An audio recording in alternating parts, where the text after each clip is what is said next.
Hello दोस्तों, कैसे हैं आप लोग। आशा है कि ऊपर वाले की कृपा से बहुत ही कुशल मंगल होंगे। दोस्तों, आज मैं आपको एक ऐसे देश से मिलाना चाहता हूँ जो 2022 में नहीं बल्कि भविष्य के 2050 साल में जी रहे हैं। टेक्निक से लेकर बिहेवियर तक सब कुछ अलग ही लेवल का लगता है। टाइटल को देखकर आप समझ ही गए होंगे कि मैं बात करने जा रहा हूँ जापान की। पूर्वी एशिया का द्वीप राष्ट्र राजस्थान से थोड़ा बड़ा होगा, लेकिन उनकी असाधारण लाइफ स्टाइल और उन्नत टेक्निक ने पूरी दुनिया को हैरान कर दिया। यदि आप जानना चाहते हैं कि भविष्य में जीवन कैसा होगा तो आप निश्चित रूप से जापान जा सकते हैं। आज के वीडियो में आप जापान के बारे में कुछ ऐसे तथ्य जानेंगे जिसे देखकर आपको लगेगा कि हम अभी भी आदिम युग में जी रहे हैं। Underground farming. जापान में सभी समस्याओं का समाधान टेक्नोलॉजी ही है। ये खेती में भी तकनीक का उपयोग करते हैं। क्या आप मानते हैं कि जापानी बाजार में मिलने वाले ताजी व सब्जियां अंडरग्राउंड टनल के बीच में लगाई गई है? हालांकि ये असंभव लगता है, पर जापानियों के लिए सब कुछ संभव है। वास्तव में जापान का लैंड एरिया बहुत छोटा है, इसलिए उनकी खेती के लिए भूमि की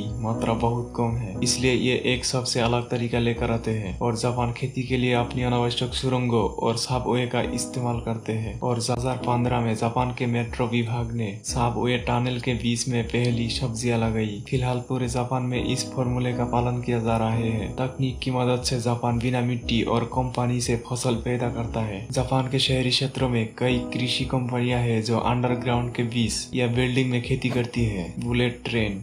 टाइम इज मनी कोड तो आपने सुना ही होगा। हालांकि कोई भी इस उदाहरण का पालन नहीं करता है, लेकिन जापान इसे बहुत गंभीरता से लेता है। और यही कारण है कि जापान की परिवहन व्यवस्था को सबसे अच्छी परिवहन व्यवस्था माना जाता है। यदि आप जापान में रहते हैं तो आपको किसी बस के इंतजार में घंटा बर्बाद नहीं करना पड़ेगा और आपको यात्रा करने में समय नहीं देना पड़ेगा, क्योंकि जापान के पास बुलेट ट्रेन का बहुत बड़ा नेटवर्क है जो 240 से 320 किलोमीटर प्रति घंटे की रफ्तार से दौड़ती है। जापान की लोकल भाषा में बुलेट ट्रेन को शिनकानसेन कहा जाता है, जिसे पूरी दुनिया में बुलेट ट्रेन के नाम से जाना जाता है। इतना ही नहीं दोस्तों, इस ट्रेन में हाईटेक सुविधाएं भी है। जरा इस ट्रेन की सीटों को देखिए। आप इन सीटों को अपनी मर्जी से घुमा सकते हैं। इन ट्रेनों की सबसे बड़ी खासियत यह है कि ये 1 सेकेंड की भी देरी नहीं करती। ये बहुत ही तेज रफ्तार वाली ट्रेन है और समय पर चलती है। सबसे ज्यादा दिलचस्प बात यह है कि इतनी तेज गति से चलने के बावजूद ये ट्रेन कोई शोर नहीं करता। Unique fruits. जब मैं जापान की खेती के बारे में बात कर रहा हूँ तो मुझे वहाँ अजीब आकार के फल का नाम जरूर लेना चाहिए। आपने शायद सुना होगा कि जापान में चौकर आकार की तरबूज पाए जाते हैं, लेकिन क्या आप जानते हैं ये ऐसे तरबूज कैसे पैदा करते हैं? अगर आपको लगता है कि जापानी इस आकार देने के लिए कोई विशेष रसायन का उपयोग करते हैं तो आपका विचार गलत है। जापानी किसान इस प्रकार के क्यूब मीटल बॉक्स का उपयोग चौकर आकार देने के लिए करते हैं। इस पद्धति का आविष्कार एक जापानी ग्राफिक डिजाइनर ने 1960 में किया था। इस आकार को देने का खास कारण यह है कि तरबूज को आसानी से फ्रीज या टेबल में रखा जाए। Land of robots.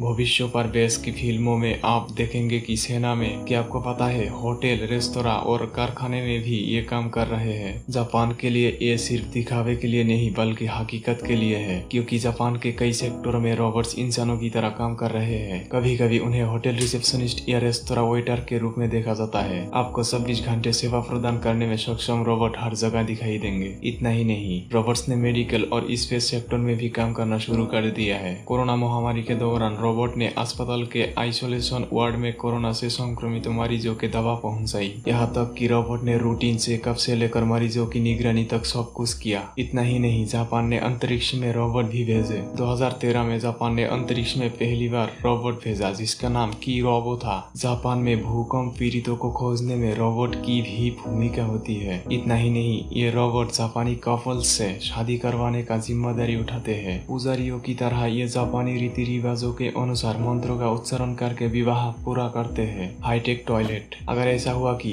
आपने किसी टॉयलेट में घुसकर वहाँ की हाईटेक तकनीक देखी और आप चौंक गए, हालांकि ये हमारे देश में संभव नहीं है, लेकिन जापान में ये संभव है। जापान जाने वाले विजिटर्स यहाँ के शौचालय को देखकर काफी हैरान होते हैं। इसका मुख्य कारण ये है कि दुनिया के किसी भी देशों में आपको इतना आधुनिक तकनीक वाले शौचालय नहीं मिलेंगे। इन शौचालयों में सफाई, seat heater, blood pressure bed और यूरिन चेकर्स तक सब कुछ है। यदि आप पहली बार जापानी पब्लिक टॉयलेट देखते हैं तो आप जापानी को पागल कहेंगे। ऐसा इसलिए है क्योंकि उनके पब्लिक टॉयलेट ट्रांसपेरेंट कांच के बने होते हैं, इसलिए बाहर से कोई भी व्यक्ति को अंदर देख सकता है। अब आप सोच रहे होंगे कि ये कैसा शौचालय है। दरअसल इन शौचालयों में खास स्मार्ट ग्लास का इस्तेमाल किया गया है और इस ग्लास में तकनीक छिपी हुई है। है। जब कोई व्यक्ति इस पारदर्शी शौचालय में प्रवेश करता है और अंदर से सब कुछ बंद कर देता है तो शौचालय के अंदर बैठा व्यक्ति बाहर सब कुछ देख पाता है, लेकिन बाहर खड़ा व्यक्ति अंदर के व्यक्ति को नहीं देख पाता है। ऑटोमेटिक पार्किंग लॉट जापान में अनुमानित 60 मिलियन साइकिलों के साथ लोगों की तुलना में अधिक है। जब यह बहुत सारे साइकिलें हैं तो निश्चित रूप से यहाँ पार्किंग के लिए बहुत ज्यादा जगह चाहिए होता है। जापानियों के पास इसके लिए एक उच्च तकनीक वाला समाधान है। जापान में साइकिल पार्किंग के लिए ऑटोमेटिक अंडरग्राउंड साइकिल पार्किंग स्थल है। यहाँ लोग साइकिल पार्किंग के लिए मैग्नेटिक कार्ड का इस्तेमाल करते हैं। साइकिल पार्किंग के लिए साइकिलों को लोडिंग डॉक में रखा जाता है और कार्ड को स्कैन करने के बाद साइकिल ऑटोमेटिक रूप से पार्किंग स्थल पर चली जाती है। साइकिल की अस्तित्व का पता लगाने के लिए फिर से चुंबकीय कार्ड का उसी तरह स्कैन किया जाता है। मैग्नेटिक कार्ड को लेने के लिए सबसे पहले रजिस्ट्रेशन कराना होता है और कार्ड में एक विशेष आईडी नंबर और टैग होता है जो केवल उसी साइकिल के लिए काम करते हैं। इतना ही नहीं, यहाँ पर 4 पहिया वाहन यूं ही खरीदा नहीं जा सकता। इसके लिए आपको पार्किंग सर्टिफिकेट जरूर होना चाहिए। इसके लिए आपको पार्किंग सर्टिफिकेट लेना होगा। बिना पार्किंग सर्टिफिकेट के आप यहाँ कार नहीं खरीद सकते। दरअसल जापान में जगह की कमी के कारण बहुत कम पार्किंग क्षेत्र है। यह प्रमाण पत्र इस बात का प्रमाण देता है कि ग्राहक के पास अपनी पार्किंग की जगह है। भविष्य की कब्रिस्तान। जगह की कमी के कारण जापानी कब्रिस्तान बहुत महंगे होते हैं। कब्रिस्तान के लिए जगह खरीदने के लिए आपको लगभग $1,00,000 का भुगतान करना होगा, लेकिन जापान ने इस समस्या का हल करने के लिए एक हाईटेक कब्रिस्तान का निर्माण किया है जो जापान की एक महान परंपरा और आधुनिक तकनीक का अटूट प्रतिमान है। रुडीटेन जापान के कुछ कब्रिस्तानों में से एक है। कब्र यहाँ सुलभ कीमत पर उपलब्ध है। रुडीटेन कब्रिस्तान के बीच में करीब 2000 बुद्ध प्रतिमाएं हैं, जिनमें 2000 कब्रिस्तानों को दर्शाया गया है। जब कोई आगंतुक कब्रिस्तान में प्रवेश करता है तो बुद्ध की मूर्ति की रोशनी चालू होती है। इसका मतलब यह है कि उस विशेष बुद्ध प्रतिमा के बीच कोई प्रियजन का लाश है। दूसरे शब्दों में उसके प्रियजन के शरीर को उस विशेष बॉक्स में दफनाया गया है। इस हाईटेक कब्रिस्तान में आप लाश को 33 साल तक रख सकते हैं। जापान में इस मान्यता में सांस लेने की तकनीक मिली हुई है। ये इस तकनीक का इस्तेमाल न केवल दैनिक जीवन में करते हैं बल्कि मृत्यु के बाद भी इसका इस्तेमाल करते हैं। इसका एक उदाहरण देखें तो जापान में कब्र पर एक QR कोड होता है। इसका काम उस व्यक्ति के QR कोड को स्कैन करना होता है और स्कैन करने के बाद मृत व्यक्ति की तस्वीर, उसकी जानकारी लोग जीवनी को जान सकते हैं। Smart table. जहां हमने अपने स्मार्ट डिवाइस को टेबल पर रखते हैं, वही जापान ने उनकी टेबल को ही स्मार्ट बना दिया है। इन टेबलों में एक बड़ी स्क्रीन होती है। इसमें आप एंड्रॉइड फोन की तरह सभी एप्लीकेशन संचालित कर सकते हैं। सबसे मजेदार बात यह है कि आप इन टेबलों पर गर्म कॉफी रख सकते हैं और ये टेबल वाटर प्रूफ भी है। दोस्तों, क्या आप ये सब नमूने देखने के बाद नहीं सोचते कि ये 2022 में नहीं बल्कि 2050 में जी रहे हैं? अगर आप ऐसा सोचते हैं तो कमेंट बॉक्स में जरूर बताइए। अगर आप ऐसे ही इन सभी मजेदार चीजों को जानना चाहते हैं तो आपको हमारा साथ देना होगा और बने रहना होगा। तो दोस्तों, वीडियो को अंत तक देखने के लिए आपको बहुत बहुत शुक्रिया। फिर मिलते हैं अगले कोई मजेदार वीडियो।